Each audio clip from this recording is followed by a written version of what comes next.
Today, situational work for us. After the first 6 days, we got a recovery day yesterday, came back today with a little bit more, I would say, for us, it was our first day of really getting into third down. We had been first and second down. So today, I think, it started to come together from an offensive and defensive standpoint, moving, players around and putting them in position. So good day overall, coming back after a recovery day. So I was really pleased with the guys' effort and their focus. That's been a big thing for us is, focus and then refocus, moving to the next play. That tendency the first couple of days of carrying, what happened the play before with them. I think they did a really good job of letting it go and moving on to the next play. So really good progress moving into our 7th practice today, and, we'll build off of what we did today. So with that, we'll open it up to questions.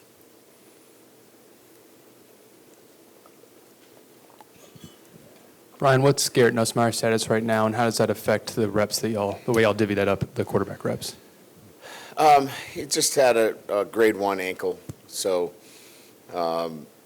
just limited today, but he'll be back probably taking 7-on-7 reps either tomorrow or Saturday. So very, very little. He's done a really nice job. So he just came down very similar to when, a basketball player comes down on somebody else's foot, very similar situation. He's recovered quite nicely. So just a minor ankle situation for him. Coach, right up the middle. Give me your thoughts on your secondary. How comfortable are you with the depth and their progress? Really pleased. I think it was one where I think we all didn't know what to expect, but, whether it be younger players, older players, all of them have really shown in camp. I'll start with, Cody Dickerson, coming in and, really showing himself from McNeese State as somebody that can compete for us right away. And then Jalen Davis-Robinson, a true freshman who's out there competing at a high level. And then, Sevyn Banks is now, cleared for 7-on-7, and we see what his ability is. We didn't have Jarek, Bernard Converse in the spring. Now he's out there. Makai, so an area where we were concerned has now begun to look like one of great depth.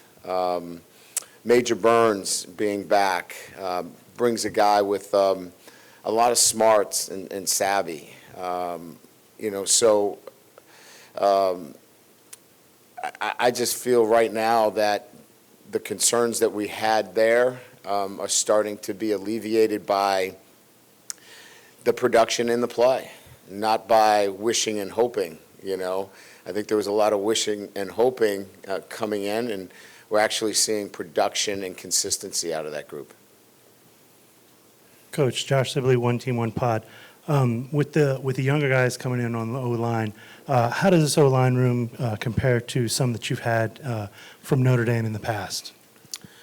Well, it's a new unit that's coming together. So in a large degree, you have 5 new guys playing together. So I think the comparison would be that there's physical ability there that matches, but there's not the continuity. And then there's an experience at the center position. Garrett's playing there for the first time, Dellinger, and he's doing a really good job. Obviously, becoming a center overnight is not the ideal situation for anyone, especially in the SEC West. But, he's a guy that has a high football IQ. He's physically gifted, and he's got a strong mindset that he wants to go in and do it. And so today I thought was a huge test. He has to call out fronts, he has to direct the offensive line, and he's got to snap the football. And other than the time we got the downpour there where I'll blame our managers for not giving him a dry football, we had one bad snap. So it's continuity with the five is where we're needing to continue to grow, but we've got time to do it. And I think if they continue to work together, I think we're going to have a nice unit there. Hey, Coach Kelly, right in the middle, Garland Gillen, Fox 8 New Orleans. When you were the Tiger Caravan in New Orleans, you kind of alluded to that your recruiting was about to get on the right trail. Your crew of recruits, you're kind of on a heater right now the last few months. Is that because the coaches have kind of got into the territory and kind of got in the homes more? What can you point to that it's gotten pretty well for y'all? Yeah. We really didn't get the opportunity to, develop the strong relationships until, the February, March recruiting period. And so we had to make up for lost time, putting a staff together, in January and February, and you have a very short period of time to build those relationships. And so I just think this is, the continuation of those relationships starting to form. And I think we did a really good job. I think, J.R. Benton did a great job and his staff of putting together visits in June, which allowed us to really sink those relationships deeper. And I think we're starting to see, that work come out. Hey, Coach. Leah Van from The Advocate. Your linebacker group seemed pretty consistent throughout the entire practice with Greg Penn, Wes Weeks, and Mike Jones. How do you feel about that group right now, and is that kind of the combination that you're seeing as like the first team? Yeah, I think those are three, but we like what obviously Harold Perkins can bring to that group. We've seen some. Obviously Weeks is part of that. You mentioned, Penn. I think that group continues to show, some depth there that wasn't there early on and maybe wasn't there even in the spring. So I know when talking to Matt just the other day, he's very encouraged with the depth. We're hopeful that, we really like what Micah's doing too, Micah Baskerville. I know you didn't see him a lot today, but he's going to be somebody that helps us this year as well, and really like his football IQ and his smarts. So I think when you finish, evaluating the linebacker position, I think there's 6 guys there, a minimum, that can play winning football for us. Seth Lewis, KTC, up the middle. Kyron Lacey made a lot of nice plays up the middle today. How much has he developed since getting here? We think Kyron has certainly the athletic ability. I think for Kyron, it's, at times, confidence is a choice, and he's got to choose that every day. He's got to play with great confidence, and we can't play with confidence for him. He's got to do it himself, and we really think he's a great player. And some days he doesn't bring that same mindset every day, and we just need to encourage him to choose confidence every day. And if he does that, I think he's going to have a great season for us. Brody Miller with The Athletic. Yeah, I guess the question is, should we take anything from the fact that Daniels took most of the first team reps today, that maybe there is any separation going on, or not yet? Not yet, no. I think that you have a very competitive situation still going on. As we mentioned, Nuss would have been in there taking, first team reps as well. Miles continues to, Miles is as effective and as smart as any quarterback. And Walker Howard, he continues to, for a freshman, amaze me in terms of what his knowledge base is and the strength of his arm. So, no, we're not ready to kind of change our thought process relative to who's getting what reps at this point. Shalak Duse, WAFB TV. Coach, Brian Thomas made a big play, bomb from Brennan, I believe. How is he coming along in his second year, and what kind of weapon can he be in this offense for you? He'll be a contributor. He needs to be a key contributor. There's a difference between a contributor and a key contributor in the sense that, as I look at it, the consistency of performance has to be such that he can step in and be a starter for us.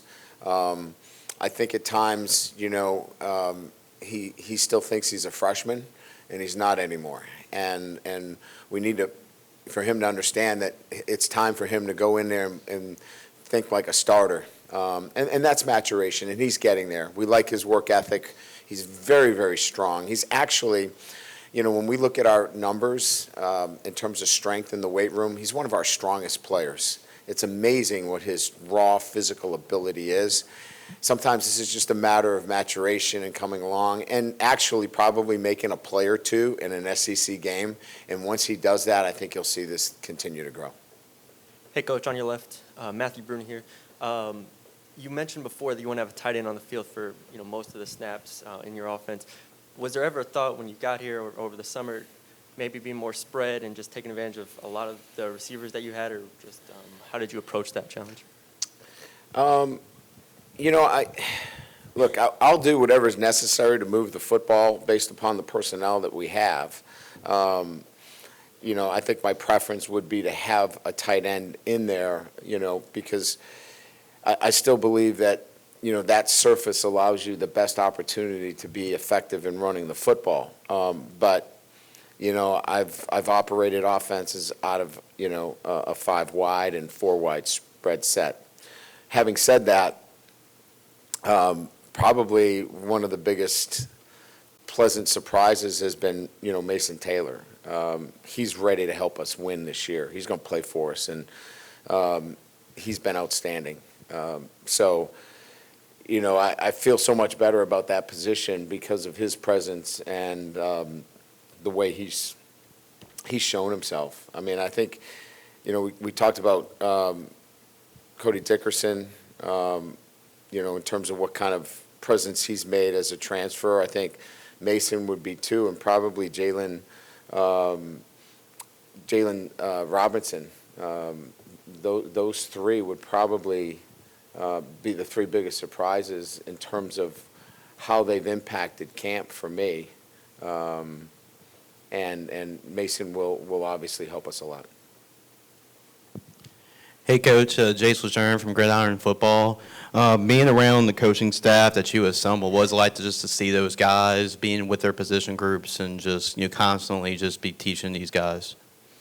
Yeah, I think we have great communicators, great mentors and teachers, and they all, you get a chance to see them during, these periods, because it's not just about sitting in the classroom. They have to go out and teach effectively for each person, because they all don't learn the same way. They learn better by walkthrough. They learn better by visually seeing it, and some better on the whiteboard. So it gives me an opportunity to see how they teach and interact. So it's for me, with this being my first staff at LSU, it gives me a great opportunity to watch them work with their position groups and be able to interject and be there for them if they need any assistance.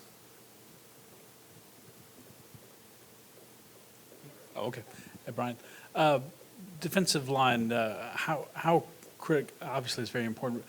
How critical a building block is that to a team to be successful, and how good do you feel about where you guys are with your talent and depth at that position? Yeah, I think, a couple of things. I think there was a little bit of concern on the edge. I think we felt really good about the defensive tackle position and the big end position, starting with Roy and Smith, obviously feeling really good there. And then, building out with Ali Gay, that right there is a very formidable group. BJ, playing the jack position, we wanted a little bit more flexibility, and Desmond Little has had a really good camp for us. And that's given us, a big lift, because we were considering maybe that we would have to look at maybe Ali Gay playing, both positions and giving us a little bit more. But I think with Desmond playing really well at that jack position, it allows us to solidify, that group. And now it's just a matter of continuing to build the depth. It's a group that we can build consistency with earlier than, say, the offensive line. And I think we all know that in this league, the ability to control the line of scrimmage is going to be paramount to our success. And so, obviously, we're a little bit ahead on the defensive line, but we're making some progress on the offensive line. Coach over here, Buddy Sanji, CBS Sports Radio. Not a sexy position, but if you could give us a little update, kickoff guy, PAT, field goals, and punt returns. How is that looking right now? Punt return is one that we've spent a lot of time on. And if you're out there today, we probably have 4 guys that are very capable. We're actually trying to work on some of the nuances in terms of tracking ball position to really begin to separate, because we have 4 guys that we feel that have been really good, and we're trying to pull out and separate, who those guys are going to be. So I would say the punt return situation right now, you're looking at Sage Ryan has been really good. Malik Neighbors has been really good. I think, those 2 guys, but we've got Sevyn Banks has been back there.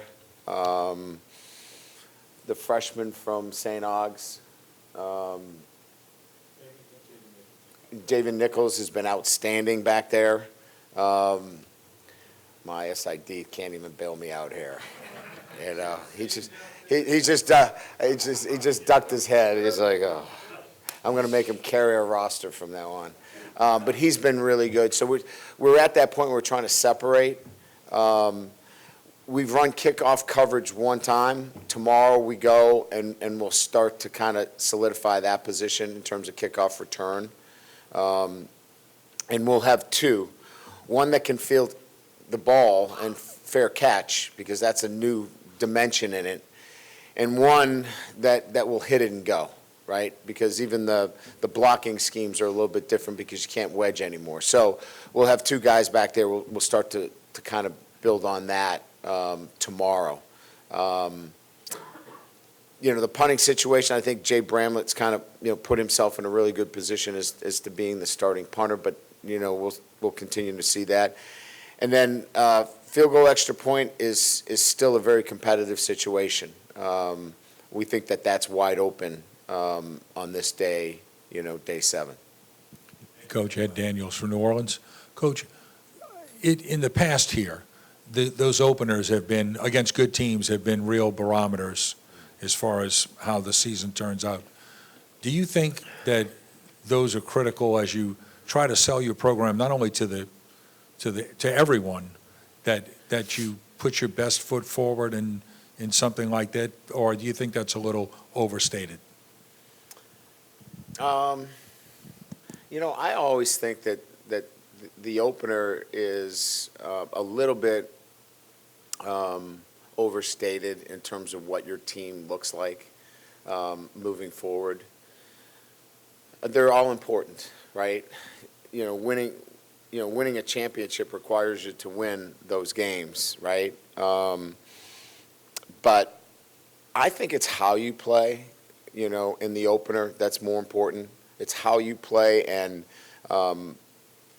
you want to win the game. There's no doubt about it. That's absolutely crucial. But I think it's how you play the game that's most important. And that, to me, has always been the barometer for what your team will look like as you move through the season. I think I get a better sense in that opener about how you play the game as to how you finish the season than what maybe the scoreboard looks like at the end of the day. Great. Oh, yeah, we've got 3 graduates that I wanted to give credit to. working through this transition that we've had. It has not been an easy year in many, many respects, but we've got Ali Gay that's graduating tomorrow, Dre Jenkins, and then Nick Storrs who's gone through a very difficult, injury situation, and he's going to be getting his master's. So I'd just like to point out those three guys that have achieved some success academically. So I appreciate that. Thanks. Appreciate it.